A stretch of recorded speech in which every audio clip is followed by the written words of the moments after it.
How did original iPhone users manage limited storage? Imagine holding a device that combines a phone, an iPod, and an internet browser all in one. It was a game changer for the digital world. But with only 4, 8, or 16 gigabytes of storage, users had to get creative. Back in 2007, managing space was a daily task. The first iPhone was designed to be simple, but storage was limited. People had to think carefully about what they kept on their phone. Music was a big part of daily life, but with only a few gigabytes, users couldn't keep their entire music library. Instead, they made playlists and synced only their favorite songs. Syncing music meant connecting the phone to a computer and updating it through iTunes. Users would pick which albums or songs to transfer, then delete what they didn't want anymore. This routine kept their storage free for new music. Photos also took up a lot of space. The original iPhone had a 2-megapixel camera, enough for decent pictures but not for high-resolution photos.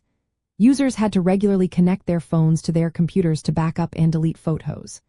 Without cloud storage options like iCloud, which came later, backing up meant manual transfers. If someone lost their phone, they risked losing all their photos unless they had recently synced. Apps were not a big concern at first because the App Store launched a year later.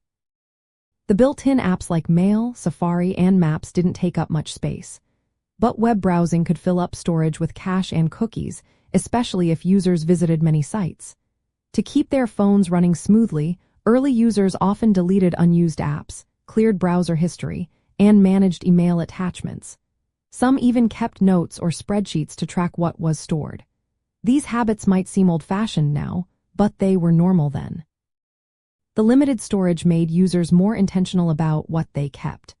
Every song, photo, or app was chosen carefully. The experience was about making the most of what you had. These habits also shaped how people thought about digital life. The constraints of the first iPhone pushed users to be more creative with their media. It was a time when managing storage was part of the daily routine, and that sense of control is a big part of the nostalgia for those early days. Looking back, these limits helped define the first iPhone's impact on the digital revolution. They showed how people adapted to new technology and set the stage for future mobile innovations. Today, we have phones with hundreds of gigabytes or even a terabyte of storage, and cloud services that make space almost unlimited. But those early users proved that even with tiny storage, you could still enjoy a full digital life if you managed it wisely.